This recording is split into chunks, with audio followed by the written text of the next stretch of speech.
बिस्मिल्लाहिर्रहमानिर्रहीम। अस्सलामुअलैकुम। मैं हूं मोहम्मद फ़हीम। वज़ीर आला खैबर पख्तूनख्वा अली अमीन गंडापुर साहब के खिलाफ ये तमाम ग्रुप क्यों बने?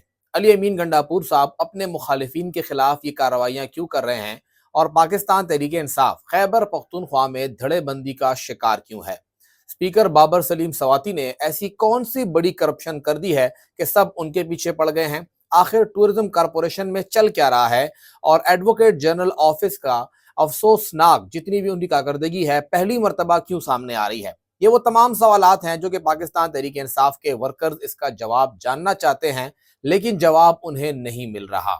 आखिर ये गेम ऑफ थ्रोन्स है क्या?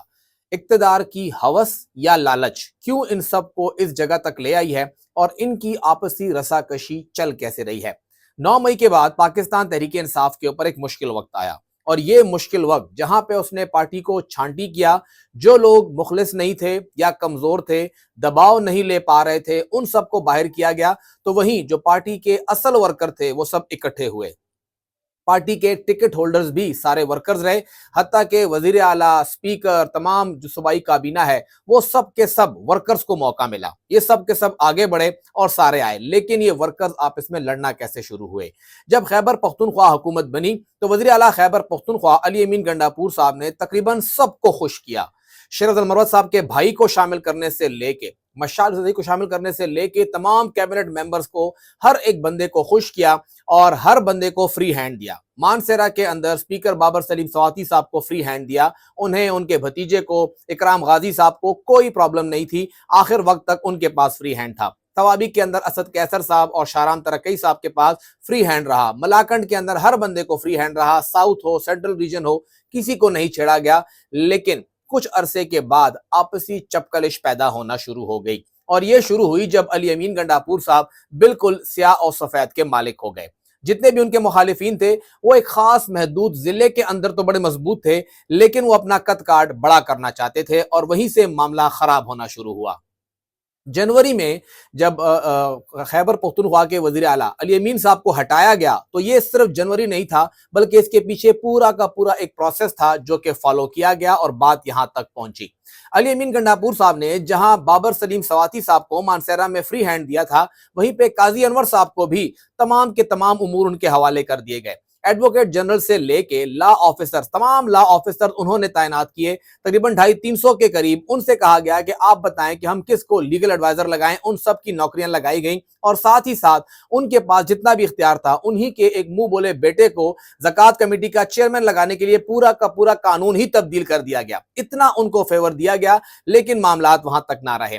काजी अनवर साहब वो पहले शख्स थे जिन्होंने जाके अली अमीन साहब को बताया, इमरान खान साहब को बताया कि अली अमीन साहब यहाँ पे करप्शन कर रहे हैं। गो के सबूत नहीं है, लेकिन करप्शन हो रही है, और वहीं से ये मामला शुरू हुआ। काजी अनवर साहब ने बाबर सलीम सवाती साहब का नाम प्रपोज किया था कि उन्हें वजीर आला बनाया जाए।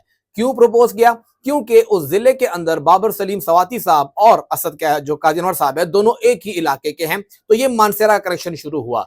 जब वहां पे ये तमाम दाल पकने लगी, तो अली अमीन साहब को मानसेरा के अंदर कोई ना कोई सपोर्ट चाहिए थी, और वो सपोर्ट मिली उन्हें आजम सवाती साहब की शक्ल में। जब वो निकले तो उन्होंने सबसे पहले जाके बाबर सलीम सवाती साहब के ऊपर इल्जामात लगाए। ना सिर्फ वो, बल्कि उन्होंने जाहिद चंदजेब को भी आड़े हाथों लिया, उन पर भी इल्जामात लगाए, और तकरीबन ज्यादातर इल्जामात वो थे जो कि साबित नहीं हो पा रहे थे, लेकिन वो एग्जिस्ट करते थे। और बड़ी चीजें काजी अनवर साहब ने जानबूझ के या गलती से या किसी तरह से कोई उनकी मिस कैलकुलेशन हो गई, उन्होंने अपनी रिपोर्ट में तस्लीम कर ली कि यहाँ पे बेकायदगियां और गैर कानूनी इकदाम हुए। काजी अनवर साहब ने सारा मामला कर लिया, लेकिन काजी अनवर साहब ने अपनी इस रिपोर्ट के अंदर आजम सवाती साहब से काफी नाराजगी जाहिर की। उसकी वजह क्या है? बहुत से लोग ये भी नहीं जानते कि जब 2024 में सेनेट इंतखाबात हो रहे थे और आजम सवाती साहब को टेक्नोक्रेट की नशिस्त के ऊपर सेनेट का उम्मीदवार बनाया गया, तो काजी अनवर साहब बहुत पुरुम्मीद थे कि उन्हें भी यहाँ पे सेनेट का टिकट मिलेगा। लेकिन एक ही जिला मानसेरा, वहां पे आपसी चपकलिश यहां तक पहुंची। काजी अनवर साहब और बाबर सलीम सवाती साहब एक पेज पे, क्योंकि बाबर सलीम सवाती साहब को सीएम बनाना था। काजी अनवर साहब जो कि ऑलरेडी बड़े खुश थे, उनको और क्या चाहिए था? अली अमीन ने फ्री हैंड दिया, लेकिन वो और भी फ्री हैंड चाह रहे थे। अपना सीएम आएगा और भी फ्री हैंड देगा। अली अमीन को अपना एक साथी चाहिए था, आजम सवाती आ गया। आजम सवाती से ऑलरेडी काजी अनवर साहब की बनती ही नहीं थी, और कुछ दिन कबल काजी साहब ने इस बात का भी इजहार किया कि मुझे पार्टी ने सेनेट का टिकट नहीं दिया। उनके दिल के अंदर जो एक नाराजगी थी वो भी सामने आ गई। तो ये ग्रुपिंग मानसेरा के अंदर से ऐसे इमर्ज हुई। ये मामला यहां तक नहीं है, बल्कि जो कि मामला अभी सामने आया है और खैबर पख्तूनख्वा असेंबली में वकार शाह साहब के बारे में बातें सामने आई हैं कि वो तीनों स्पीकर साहिबान के काफी करीबी रहे हैं। तो उसके अंदर ये मामला भी है कि जब उन्हें यहां से निकाला गया था, उनके वकील काजी अनवर साहब खुद थे।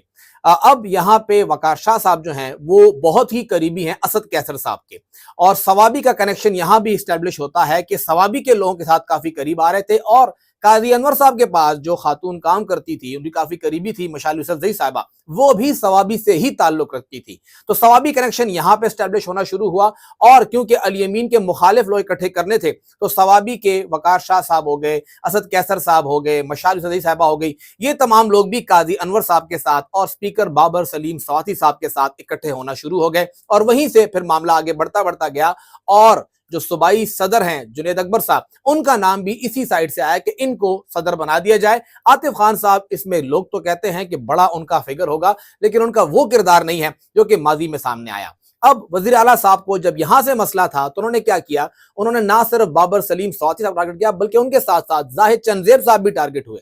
जो कुछ कल्चर एंड टूरिज्म अथॉरिटी में हो रहा था, ये पहले भी हुआ, अभी भी हो रहा है, आगे भी होगा, लेकिन वहां पे जाहिद चंदेब साहब की इमेज भी खराब की जानी थी और उन्हें भी मुतासिर किया गया और ठीक ठाक टारगेट किया गया।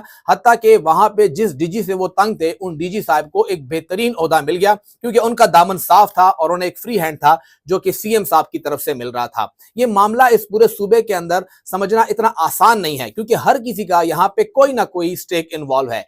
अली अमीन साहब हैं, बाबर सलीम सवाती साहब हैं, काजी अनवर साहब हैं, असद कैसर साहब हैं, शाहराम तरक्की साहब हैं, कोई भी बंदा है, इन सब का आपस में कोई ना कोई स्टेक इन्वॉल्व है। और हर बंदा ये कोशिश करता है कि वो ये क्लेम करे कि इमरान खान की खातिर, खैबर पख्तूनख्वा में पार्टी की खातिर वो यहाँ पे जंग लड़ रहा है, लेकिन अंदरूने खाना, चाहे वो सेनेट का टिकट हो, अपने मुंह बोले बेटे को कहीं पर जाके ज़कात कमेटी का चेयरमैन बनाना हो, अपने भाई को इरिगेशन मिनिस्टर बनाना हो, अपने एक काफी करीबी बंदे को एक साल में 2-2 बार तरक्कियां देना हो, या कोई भी तरीका हो, यहाँ पे हर बंदा अपने स्टेक्स को सबसे पहले रखता है, पार्टी बाद में रखता है। पहले मेरा फायदा हो, पार्टी बाद में हो। और यही यहाँ पे गेम ऑफ थ्रोन्स है कि जी मेरी जो इख्तिदार है वो बढ़े, ना कि कम हो। अगर भाई सिर्फ मिनिस्टर है तो मिनिस्टर ही रहे, अगर वो सीएम नहीं बन पा रहा तो कम से कम मजबूत मिनिस्ट्री उसके पास हो। मैं अगर स्पीकर हूं तो अच्छी बात है, लेकिन क्या हुआ अगर मैं सीएम बन जाऊं, और अगर मैं सीएम हूं तो अच्छी बात है, लेकिन क्या हुआ कि मैं पार्टी चेयरमैन से ही मजबूत हो जाऊं। हर बंदा अपनी मौजूदा जो उसके पास यहाँ पे जो भी कैपेसिटी है, जो भी ओहदा मिला हुआ है, उससे ऊपर के ओहदे की कशमकश में है, और उसका अपना ओहदा भी यहाँ पर खतरे में है, क्योंकि जो उसके नीचे बैठा हुआ बंदा है वो उसके ओहदे की लालच में आगे आ रहा है।